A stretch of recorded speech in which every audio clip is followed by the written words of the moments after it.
সভাপতি সুকান্ত মজুমদার তাদের মন্তব্য এবং সোশ্যাল মিডিয়া পোস্টের মাধ্যমে আধার নিষ্ক্রিয়করণে কেন্দ্রের ভূমিকাকে স্বীকার করেছেন। এই বিষয়ে নিজের বক্তব্য রাখলেন তৃণমূল কংগ্রেসের মুখপাত্র কুণাল ঘোষ। এই আধার কার্ড ডিঅ্যাক্টিভেট করা নিয়ে সুকান্ত মজুমদার, শুভেন্দু অধিকারীরা যা বলছেন তাতে পরিষ্কার বোঝা যাচ্ছে যে তারা একটা বড় চক্রান্ত শুরু করেছিলেন।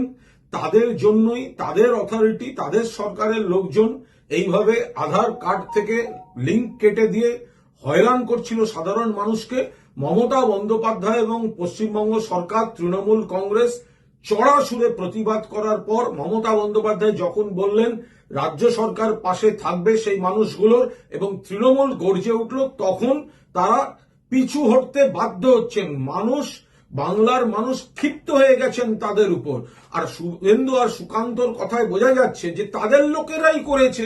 যারা বলে আমরা কথা বলে ছাড়াচ্ছি, তার মানে তো সবিরোধী কথা, তার মানে তো তারা জানে যে কারা করিয়েছে।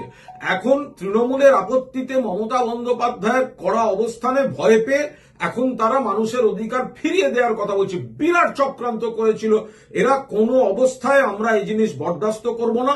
আর অমুক জায়গা থেকে নজর ঘোরাতে তৃণমূল এই ইস্যু করছে আধার কার্ড, এটা ভুল।